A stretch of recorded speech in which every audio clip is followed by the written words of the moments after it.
January 17, 1940, North Atlantic. 58 degrees 14 fits north, 12 degrees 41 west. The water was black as oil and colder than death itself. In the pre-dawn darkness, the sea moved like a living thing, heaving and swelling with swells that could swallow a man whole in seconds. The air temperature hovered at 28 degrees Fahrenheit. The ocean below? 34 degrees. At that temperature, hypothermia claims consciousness in 15 minutes. Death follows in 30. Oberleutnant zur See Klaus Bargsten clung to a piece of wreckage, a section of wooden decking that had once been part of U-23's conning tower. His lips were blue. His fingers had lost all feeling 20 minutes ago. Around him in the darkness, he could hear the labored breathing of his men, scattered across perhaps 200 meters of churning Atlantic water. Some called out. Others had gone silent. Bargsten knew what silence meant out here. 40 minutes earlier, U-23 had been a sleek predator. One of the Kriegsmarine's Type 2B coastal submarines, prowling the shipping lanes west of the Hebrides. Then the depth charges came. British destroyer HMS Whitshed had found them, and what followed was not a battle, but an execution. The submarine's pressure hull cracked like an eggshell at 180 meters. Emergency blow, surface, abandoned ship. Bargsten remembered giving the order, remembered the controlled panic as his crew scrambled through the conning tower hatch. Remembered the submarine sliding beneath the waves, with a sound like a wounded animal drawing its last breath.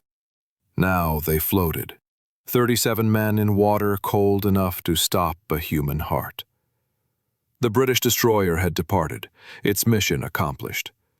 In the calculus of naval warfare, U-boat crews were not prisoners to be rescued. They were combatants to be eliminated. Bargsten understood this. He had torpedoed 3 merchant vessels in the past month. He expected no mercy, and he asked for none. But then, on the eastern horizon, a silhouette emerged against the slowly graying sky. Not British. The lines were wrong. Americans. USS Benson, one of the new Gleaves-class destroyers, cutting through the Atlantic on neutrality patrol. The United States would not enter this war for another 22 months. But already their ships monitored these waters, officially neutral, unofficially watchful. Bargsten watched the destroyer approach. He thought of many things in those moments. He thought of his wife in Kiel. He thought of the Jewish shopkeeper his brown-shirt friends had beaten in 1935, and how he had looked away. He thought of the Polish fishing villages his U-boat had shelled in September. He thought of the Reich, of the Führer's promises, of the new order that would last 1,000 years. And he thought, with something approaching wonder, that he was about to die in service to all of it. The destroyer's searchlights found them. Bargsten closed his eyes against the glare. What happened next would haunt him for the rest of his life. To understand the significance of what occurred in those dark waters, one must first understand what these men had been taught to expect, what their entire ideological framework had prepared them to encounter. The submariners of the Kriegsmarine in early 1940 were not merely sailors. They were believers. They had grown up in a Germany humiliated by Versailles, impoverished by the Depression, and reborn through National Socialist Revolution. They had been told, again and again, through every channel of state propaganda, through every Hitler Youth rally, through every newsreel and radio broadcast, that their enemies were not just military opponents, but existential threats to civilization itself. The Americans, in particular, occupied a complex space in Nazi ideology. On one hand, they were the mongrel nation, a chaotic stew of races and peoples with no coherent ethnic identity, weakened by Jewish influence and democratic decay. Dr. Joseph Goebbels, in a 1939 radio address, had described the United States as a nation of shopkeepers and gangsters, incapable of understanding the stern demands of history. Hitler himself, in table talk conversations recorded by Martin Bormann, dismissed American military capacity. What is America but millionaires, beauty queens, stupid records, and Hollywood? But beneath the contempt lay something darker. Fear. Fear of American industrial capacity. Fear of the arsenal that had tipped the scales in 1918. The German High Command remembered all too well how American entry into the Great War had broken the Kaiser's last offensive and flooded France with fresh divisions that could not be stopped. In 1940, Germany had approximately 7 million tons of steel production annually. The United States had 80 million. This was the contradiction at the heart of Nazi strategy. They needed to win before America's sleeping giant could be roused. For the men in the water that January morning, however, such strategic calculations meant little. They knew only what they had been taught, that Anglo-American civilization represented degenerate capitalism, that its people were soft with luxury, that its soldiers lacked the hard discipline and warrior spirit of the Wehrmacht. They expected, if they were rescued at all, to be treated as the British treated captured U-boat crews, coldly, correctly, as prisoners of war to be processed and imprisoned. They did not expect what came next. The rescue nets came down USS Benson's starboard side, and American sailors in pea coats and watch caps began hauling the German submariners from the water. Bargsten felt hands grip his arms, strong hands, urgent hands. He was too weak to climb. They lifted him bodily, passing him up the side of the destroyer like a sack of grain. His feet touched steel deck. He collapsed. Around him, organized chaos. His men were being pulled aboard one after another. The Americans worked with fierce efficiency, calling to each other in that sharp nasal accent that sounded nothing like the English Bargsten had learned in school. Someone wrapped him in a heavy wool blanket. Someone else was removing his boots. He tried to protest. Submarine crews wore specially broken-in boots, irreplaceable. But his jaw wouldn't work properly. The shivering had begun, violent convulsions that shook his entire frame. Then he smelled it. Coffee. Not ersatz coffee, not the bitter acorn and chicory substitute that had become standard in Germany once the British blockade tightened. Real coffee. The scent was so unexpected, so powerfully evocative of a world before the war, that Bargsten's eyes began to water. He told himself it was the wind, the salt spray, the physiological response to near drowning. But he knew better. A young American sailor, he couldn't have been more than 19, with the kind of well-fed face that came from never missing a meal, knelt beside him holding a metal mug. The coffee steamed in the frigid air. "Here you go, buddy," the sailor said in English. "Careful now, it's hot." Bargsten's hands shook too badly to hold the mug. The American, without hesitation, without any visible reluctance, brought the rim to Bargsten's lips and helped him drink. The coffee was hot and sweet, laced with sugar in quantities that would have been luxury in Germany even before the war. It burned his throat going down. It was the most extraordinary thing he had ever tasted. Around him, the same scene repeated across the destroyer's deck. 37 German submariners, men who an hour ago had been trying to sink Allied shipping, were being wrapped in blankets, given coffee, led below decks to the crew's quarters. Nobody struck them. Nobody shouted at them. Nobody even seemed particularly angry.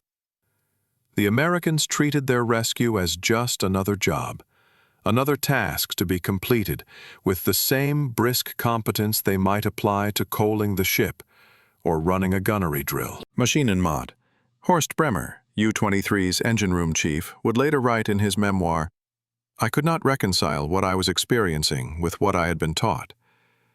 These were supposed to be our enemies, representatives of a weak and decadent civilization. But there was nothing weak in how they plucked us from the sea. And there was nothing decadent in the simple human kindness of hot coffee on a freezing morning. I had expected either death or imprisonment. I had not expected to be treated as human beings." Below decks, the contradictions multiplied.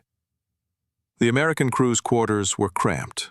Destroyers were not luxury vessels, but they were clean, well-maintained, and stocked with supplies in quantities that astounded the German sailors.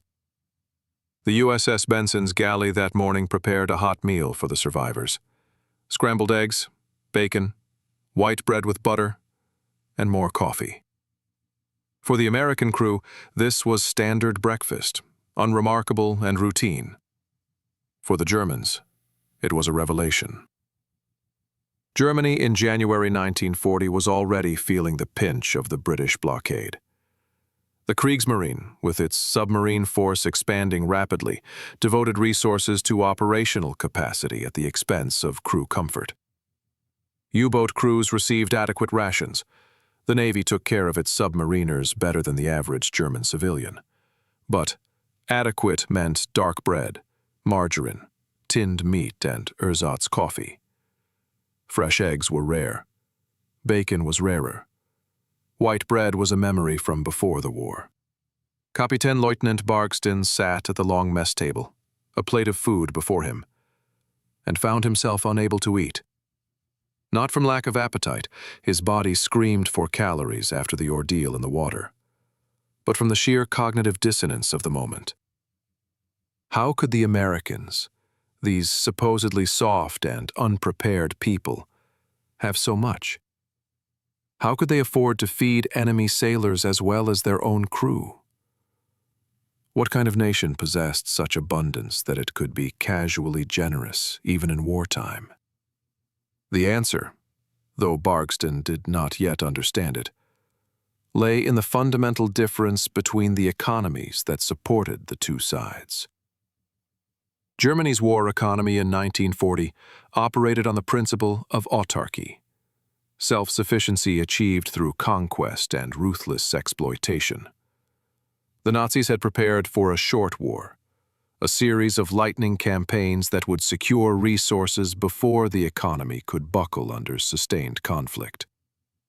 Their system required continuous expansion, continuous victory, continuous acquisition of new territories to plunder. The American economy operated on a different principle entirely: productive surplus. Even in 1940, still emerging from the Depression, the United States produced more food than it could consume, more steel than it could use, more of almost everything than it needed. This wasn't the result of conquest or theft.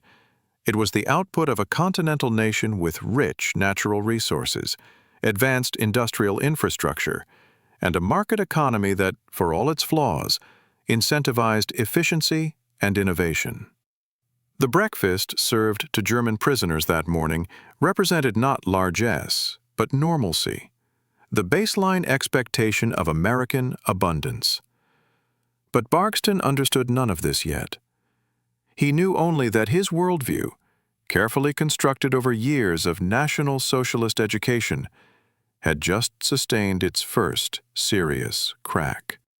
The voyage to the British naval base at Scapa Flow took 18 hours. During that time, the German survivors had limited interaction with their American rescuers. They were, after all, enemy combatants to be transferred to British custody. But what interactions occurred proved quietly transformative. The Americans were not cruel, but neither were they particularly friendly. They were professional, efficient, and casually indifferent to the ideological weight their prisoners carried. One incident in particular lodged itself in the memories of multiple survivors. Matrosengefighter Otto Giese, U-23's youngest crew member at 18, had been raised in the Hitler Youth since age 10, His entire adolescent worldview had been shaped by Nazi racial theory. He had been taught that Americans were racially mongrelized, weakened by the mixture of inferior peoples. He had been taught that Jews controlled American finance and media, pulling the strings of a puppet democracy. He had been taught that Black Americans were barely human, living in conditions of primitive squalor. On the evening of January 17th, Giza encountered USS Benson's chief cook, a black man from Georgia named James Washington. Washington was responsible for feeding 263 crew members 3 times daily in a galley roughly the size of a small apartment. He performed this task with organizational precision that would have impressed a German quartermaster. When Giza, still wrapped in a borrowed blanket, stumbled into the galley area by accident, Washington looked up from inventorying supplies and said mildly, "You lost, son?" Giza froze. His entire ideological framework had not prepared him for this moment. A black man, speaking to him not as inferior to superior, but as one human being to another, with neither deference nor hostility, just professional courtesy, tinged with mild amusement at a confused teenager wandering into the wrong space. Sorry, Gase managed in broken English.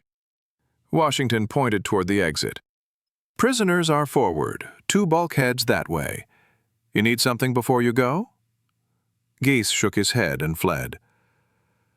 Later, in the makeshift holding area where the German crew waited for transfer, he sat in silence, trying to process what he had experienced.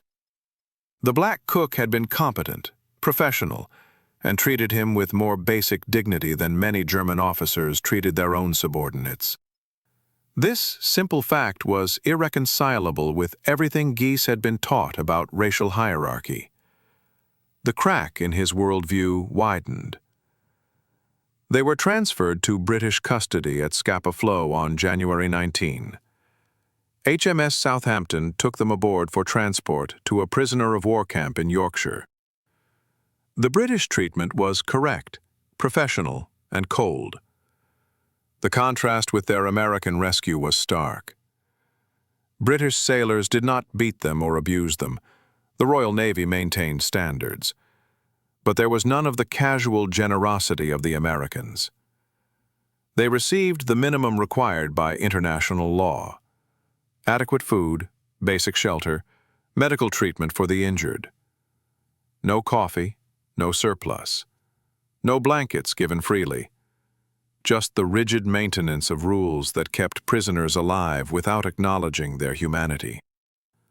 Bargsten, in the first of many journal entries he would write during his captivity, noted, "The British treat us as the enemy we are.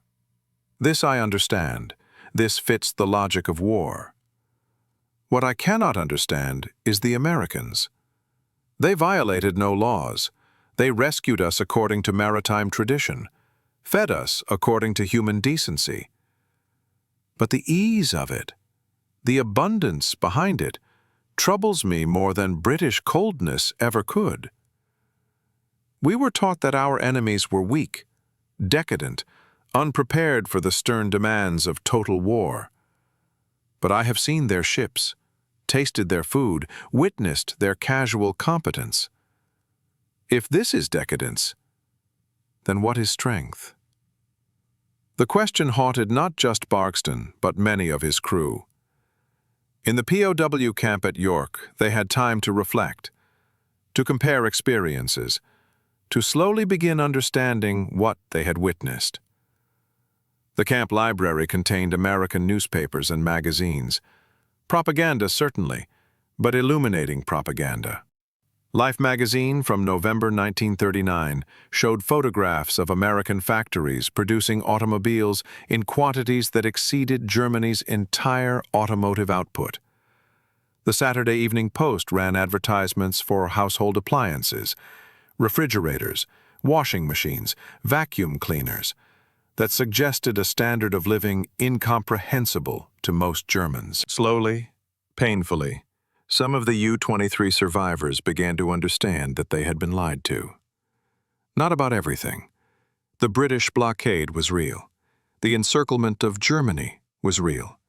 The harshness of the Versailles settlement was real. But about America, about the nature of democratic capitalism, about the relationship between freedom and productive capacity, they had been systematically deceived. Horst Bremer, the engine room chief, put it most bluntly in a letter to his wife that was intercepted and copied by British intelligence. They told us America was weak, divided, controlled by Jews and Negroes, incapable of military discipline. But I have seen their ships.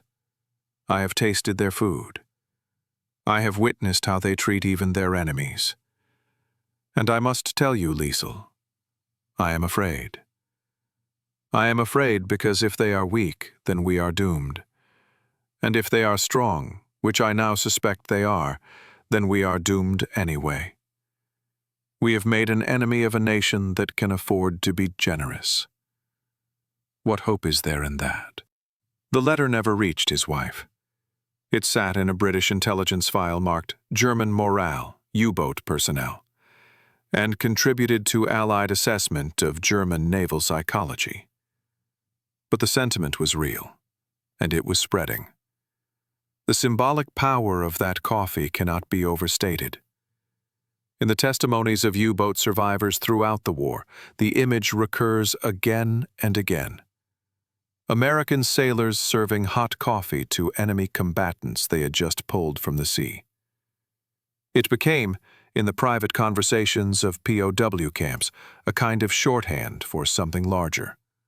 A symbol of American abundance, of a system that could afford generosity even toward enemies, of an ideology that valued individual human life even in the midst of total war.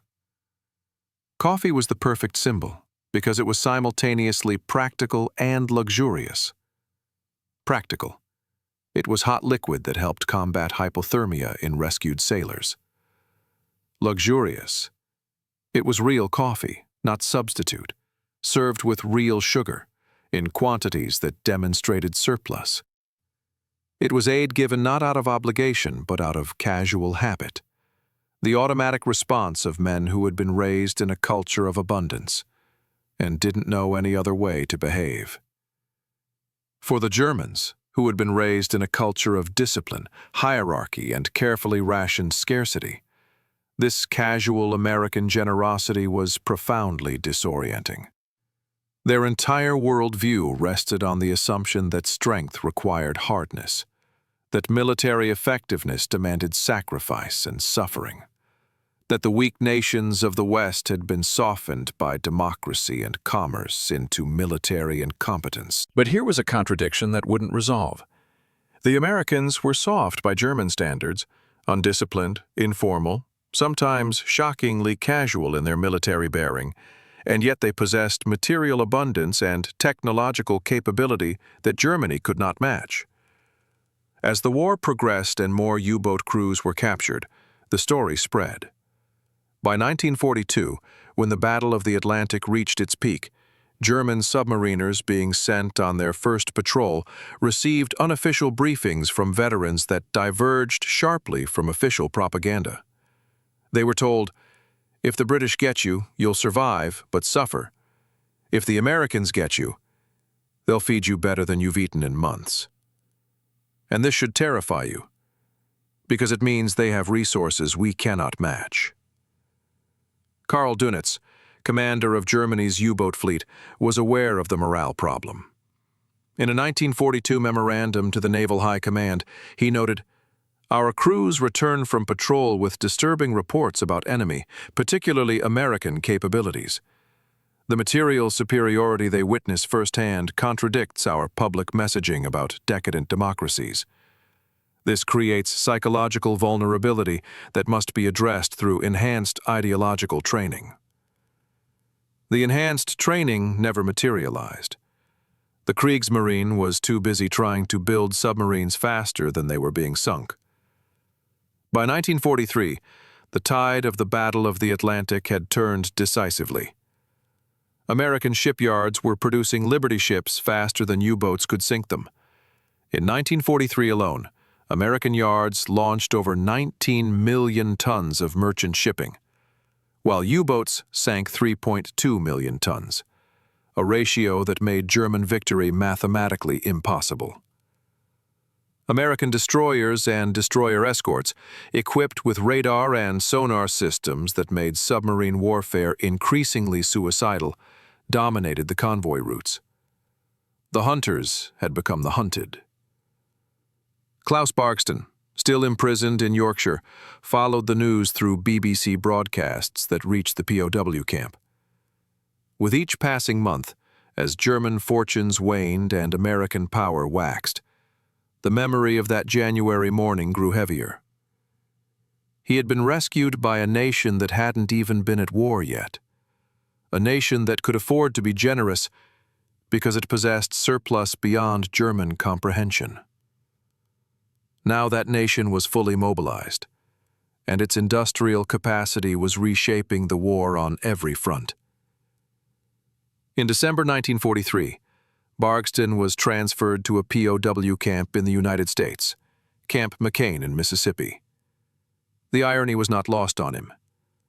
He had been rescued by Americans, imprisoned by British, and now returned to American custody as the war he'd fought to win became a war his side could not lose slowly enough. The train journey from the port to Mississippi took 3 days. He watched America scroll past the window. Vast farms, endless freight trains loaded with war material, cities that showed no sign of bombing or deprivation, a civilian population that seemed incomprehensibly well-fed and well-dressed. The POW camp itself was austere but adequate. The German prisoners received rations that met Geneva Convention standards, which meant they ate better than German civilians under Allied bombing. They worked farm labor for local planters desperate for hands after young men went to war. They were paid in camp scrip, allowed to send censored letters home, treated not with kindness but with bureaucratic correctness. And they were given coffee every morning. Real coffee. With sugar. Bargsten wept the first time. He told the camp guards it was gratitude for the food. In truth, it was grief. Grief for the ideology he'd believed, for the war he'd fought, for the Germany he'd served. That coffee, served to him now as a prisoner, served to him 4 years ago as a drowning enemy, represented everything he had failed to understand about the world.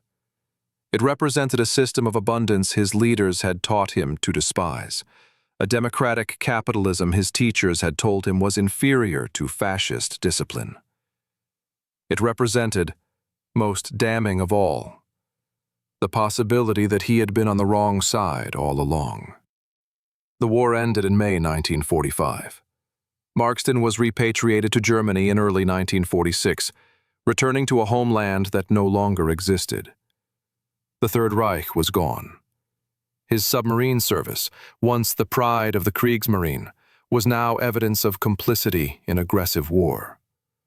Kiel, his hometown, was rubble. His wife had survived, barely, through 5 years of rationing and 2 years of bombing. She was thin in a way that European women who lived through the war were thin. A gauntness that spoke of long hunger, of calories stretched across too many days, of a body kept alive through sheer endurance. He tried to explain to her what he had experienced in those 18 hours aboard USS Benson. He tried to convey the cognitive shock of being treated with basic human decency by people he'd been taught to view as enemies. He tried to describe the coffee, the eggs, the casual American abundance that suggested a completely different relationship between state and citizen than anything he'd known in Germany. She listened. And then she said, quietly, "We had ersatz coffee until 1944. Then we had nothing. We boiled bark to have something hot to drink. Your American coffee sounds like heaven. Maybe you should have surrendered earlier." She meant it as a joke, a way to lighten the darkness of his homecoming. But Bargsten heard the truth underneath.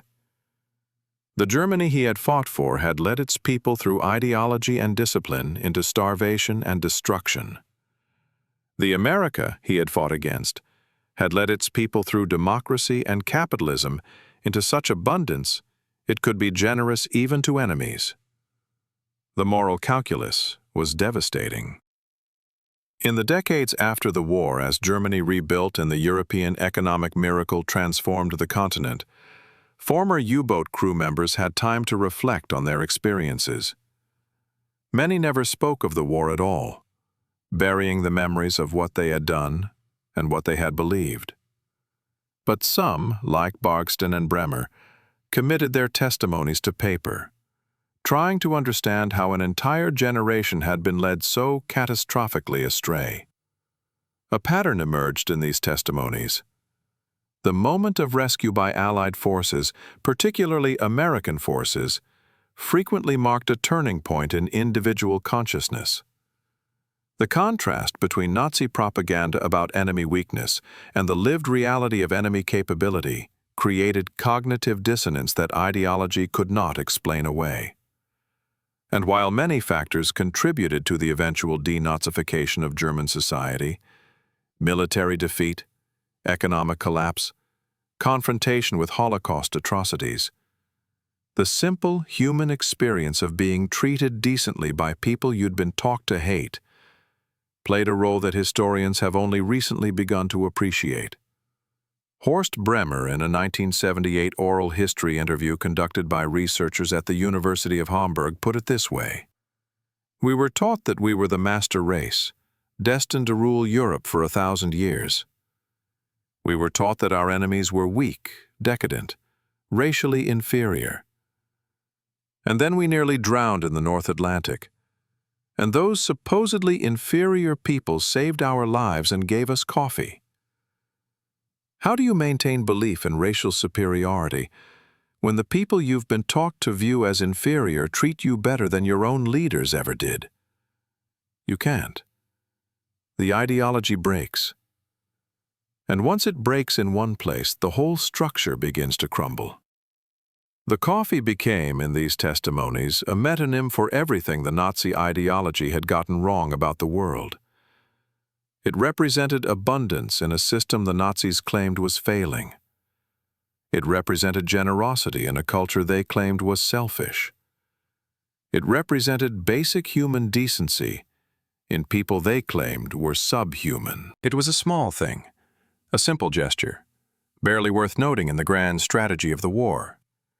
But for the individual men who experienced it, in that moment of extreme vulnerability between death and survival, it was everything. There is a photograph, taken in 1971, that captures something of this transformation. It shows Klaus Bargsten, by then 63 years old and working as a maritime engineer in Bremen, sitting across a table from Gerald Henderson, the young American sailor who had helped him drink coffee that January morning in 1940. They had found each other through the efforts of a German-American friendship society, part of the post-war reconciliation efforts that knitted former enemies into allies. In the photograph, there are 2 coffee cups on the table between them. They are smiling.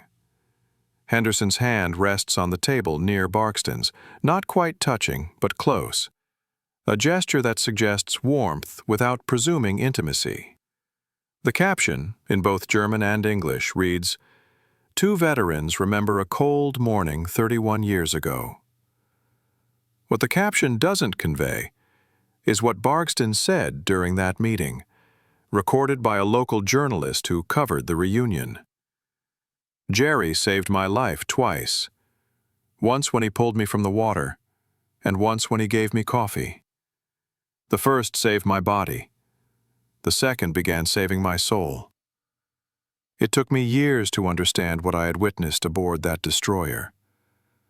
I saw a glimpse of what a free society could produce, not just material abundance, though that was impressive enough, but a culture where even your enemies deserved basic human dignity. We had been taught that such softness was weakness. We were wrong. It was strength, of a kind we couldn't recognize, because it didn't come from the barrel of a gun. Henderson, for his part, seemed bemused by the weight Bargsten placed on what he still considered a simple act of human decency. We pulled drowning men out of the ocean and gave them something hot to drink. That's what you do. That's what any decent person does. I didn't think I was making a political statement. I was just doing my job and trying to help people who were in a bad way. But that, of course, was precisely the point. Henderson didn't think he was making a political statement, because in American culture, basic generosity toward other human beings, even enemy human beings, was simply what decent people did. It required no ideological justification, no grand theoretical framework.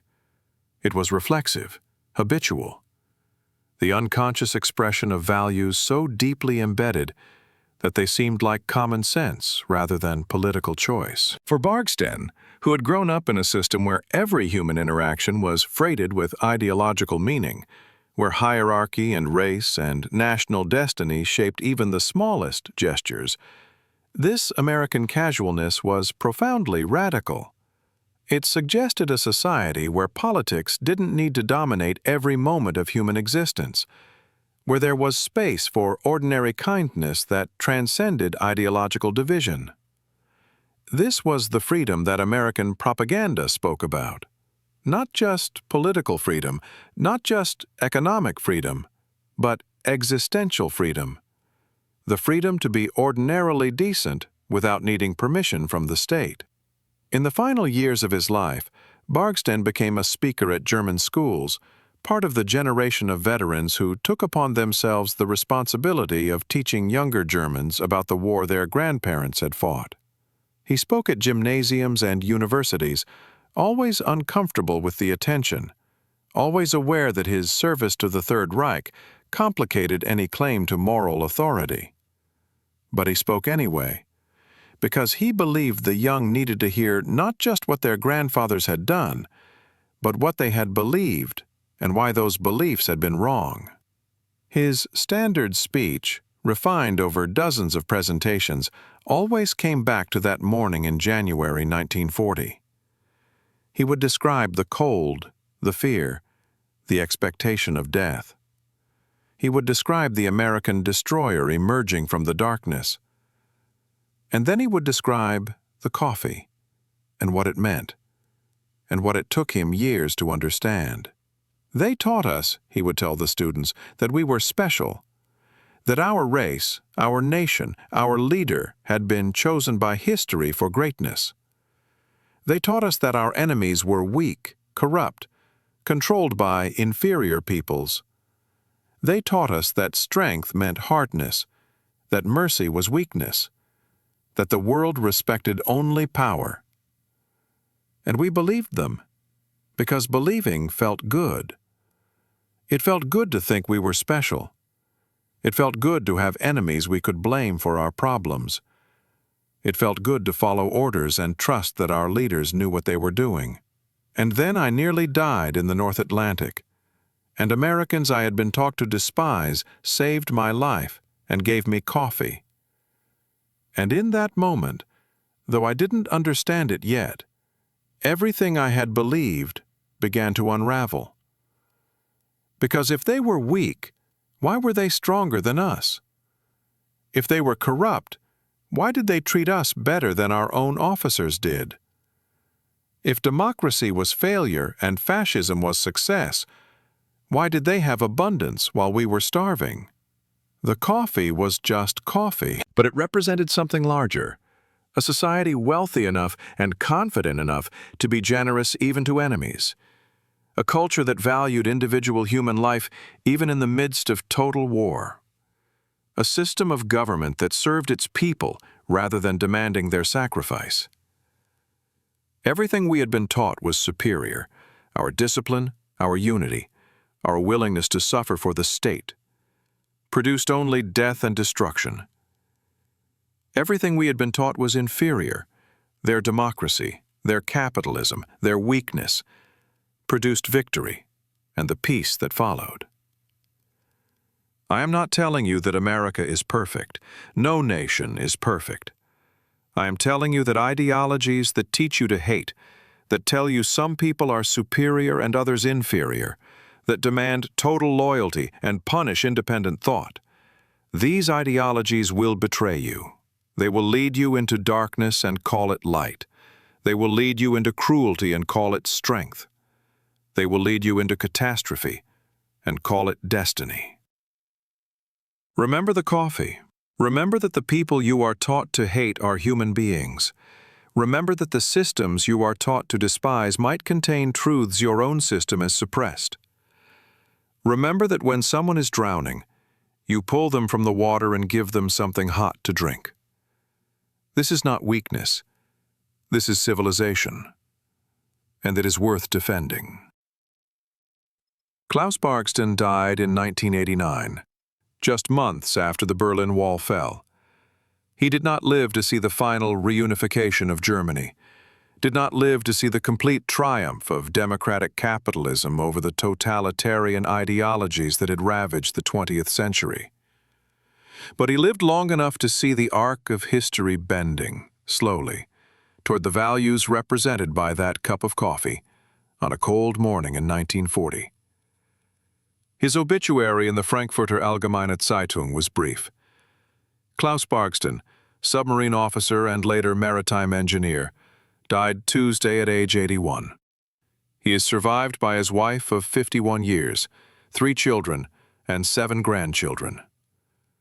During the war, he commanded U-23 until its sinking in January 1940. After the war, he worked in ship design and became known in later life for his speeches about his wartime experiences and the lessons they taught him about ideology and democracy. "I served a lie," he told students in his final public lecture in 1988. "I am spending the rest of my life trying to help young people recognize lies before they serve them." Simple words for a complex life. But perhaps that was fitting. The most profound truths are often simple. That people drowning should be rescued, that the hungry should be fed, that even enemies deserve basic human dignity, that systems valuing individual life produce better outcomes than systems worshiping collective power. These truths require no elaborate theoretical justification. They are self-evident, or should be, to anyone not blinded by ideology. The coffee was just coffee, but it was also everything. Today, in the Deutsches Schifffahrtsmuseum in Bremen, there is a small exhibit about U-boat warfare in the Second World War. Among the artifacts, torpedo components, navigation equipment, photographs of young men in leather jackets who never came home, there is a single item donated by the Bargsten family. A metal mug, U.S. Navy issue, circa 1940. The placard beside it reads, "This mug, similar to those used aboard American destroyers during the war, represents the experiences of U-23 crew members rescued by USS Benson in January 1940. For many survivors, the hot coffee served by their American rescuers marked the beginning of a long process of questioning the Nazi ideology they had been taught. Simple acts of human decency toward enemy combatants demonstrated values, generosity, abundance, respect for human life, that contradicted everything they had been told about democratic societies. This contradiction helped erode faith in National Socialist teachings and contributed, in the post-war period, to the reconstruction of German political culture on democratic foundations. Sometimes history turns on great battles and important speeches. Sometimes it turns on a cup of coffee offered to a drowning man.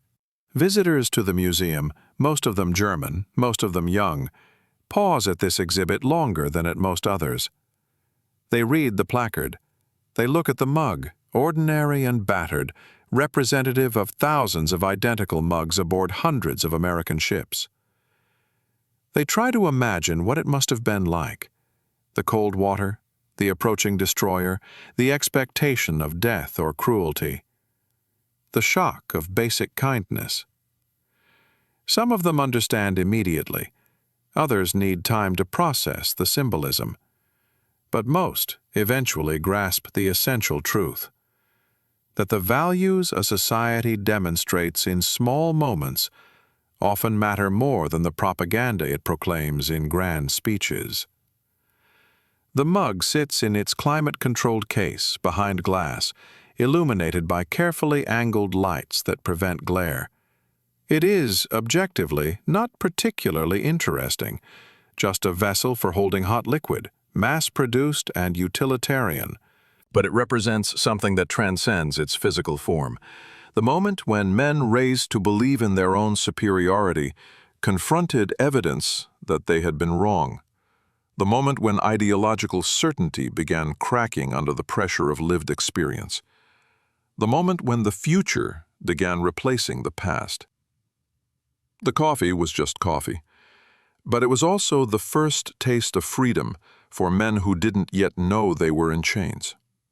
And the taste lingered, through years of imprisonment, through the collapse of the regime they'd served, through the long post-war reckoning with what they had believed and done.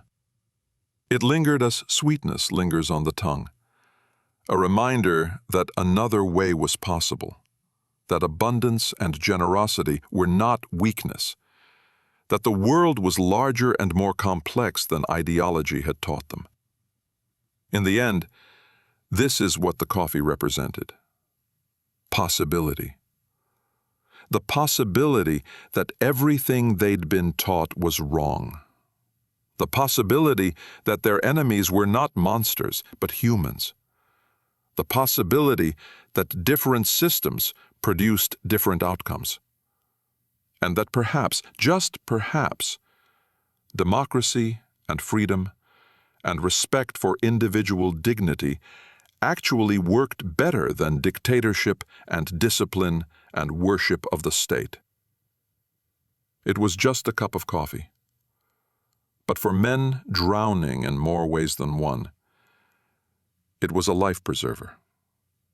And some of them managed to grab hold and pull themselves slowly, painfully, toward a shore they hadn't known existed.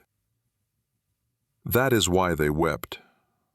Not from gratitude alone, though gratitude was part of it, but from the sudden, vertiginous recognition that the world was not what they had been told it was, that their enemies possessed virtues their own side lacked, that everything they'd sacrificed for, the ideology, the war, the 1,000-year Reich, was built on lies that would become obvious to anyone willing to see. The coffee was just coffee, but the truth it represented was revolutionary, and it burned going down, and continued burning long after, the way truth often does when it contradicts everything you thought you knew.